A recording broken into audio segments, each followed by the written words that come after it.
As many of you know, today is a horrific day in the history for America. It is 9/11, yet it shined with no doubt the light on how resilient we are as a nation. It used to be that in time of hardship, we can all come together and save our country. I continue to nourish the hope that we are still capable of doing just that today. And if you didn't know what happened, 2 planes crashed into the World Trade Center, which caused them to collapse, and then 1 plane crashed into the Pentagon.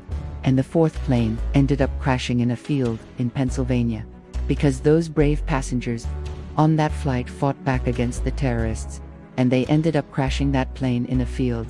Almost 3,000 lives were lost that day. We will never forget the lives that were lost. We will never forget the families that were affected, and we will never forget the bravery of the first responders who ran into those buildings not knowing if they were gone, make it out. Their selflessness saved so many lives. We will never forget them.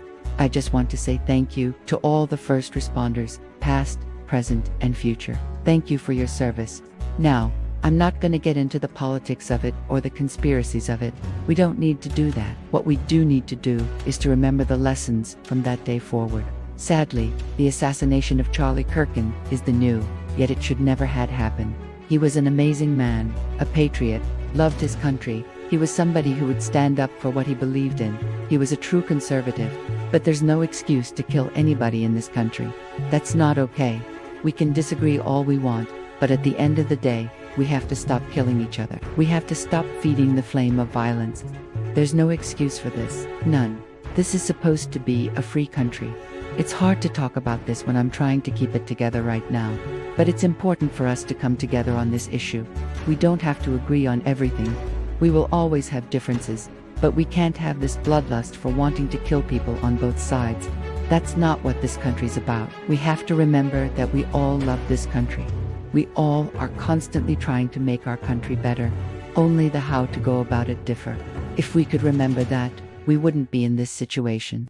This is what's tearing our country apart. This lack of civility towards each other. Because of our differences, we end up forgetting that we're all human beings. We're all Americans. This is what makes this country great. We have people who come here from all over the world because they want to be part of the American dream. They want to come here and live their life, raise their family, do business, raise their kids, have opportunities that maybe they didn't have where they grew up. This is the greatest country on earth, but it's because we have religious freedom. It's because we have free speech. It's because we have capitalism and the rule of law. If we don't want to see this happen again, we have to stop feeding the flames. Enough is enough. We have to stop with the revenge killings. We have to stop with the wanting to kill people. Because we do unlike what they say, or we do unlike their politics. You don't have to agree with somebody in order to like them. You don't have to agree with somebody in order to treat them with respect. You don't have to agree with somebody in order to recognize that they are a fellow human being. What we have to try to do is to be less partisan. We have to try to look past the superficial differences and see the humanity in each other. We have to try to understand that even though we might disagree on some things, we probably agree on a lot more than we disagree on. And that's something that we have to remember as we move forward. I know that we're emotional about this stuff. I am too. But we have to come together. We have to stop this cycle of violence. We have to stop this idea that we're so divided that the only way we can solve this is through violence. That's not true. If we want our country to be the greatest country on earth, if we want to leave a legacy for our children and grandchildren, we have to make sure that we pass on to them a country that's stronger than the one that we had. And in order to do that, we have to come together. We have to stop this cycle of violence. I honestly believe that most people, deep down inside, don't want violence. They don't want to kill each other. They don't want to be at war with each other. But we've allowed the elites to push us to this point. And it's time for us to say, enough is enough. It's time for us to say that we're not going to take it anymore. It's time for us to say that we're going to stand up for each other. It's time for us to say that we're going to protect each other. And it's time for us to say that we're going to build this country back together. We can do this. We will do this. And we must do this. If you agree with me, if you want to see less violence in our country, if you want to see more love in our country, if you want to see more unity in our country, then let me know. Say yes in the comments. Let me know that you're sick and tired of the division, that you're sick and tired of the violence, that you're sick and tired of the hate. Let me know that you want to see a different path forward.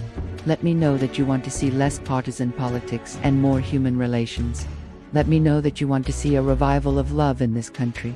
Let me know that you want to see a revival of unity in this country. Let me know that you want to see a revival of patriotism in this country.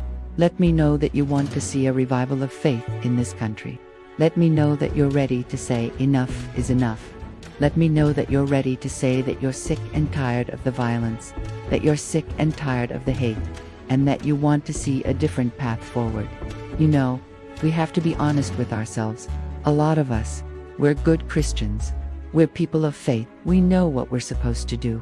We know that we're supposed to love each other. We know that we're supposed to show compassion and mercy. And yet we don't do it. We don't do it because we get caught up in the moment. We get caught up in the passion of our politics. We get caught up in the anger that we feel towards the other side. And we forget that we're supposed to be better than that. We're supposed to be people of faith. We're supposed to be people of love. We're supposed to be people of hope. We're supposed to be people of peace. And so, let's do better. Let's come together. Let's pray for each other. Let's lift each other up. Let's encourage each other. Let's speak words of affirmation over each other. Let's be kind to each other. Let's be compassionate towards each other. Let's show mercy towards each other. Let's forgive each other. Let's come together and let's build this country back. Thank you so much for watching. Thank you so much for your support. God bless you. God love you. God bless your family. And may God continue to bless the United States of America.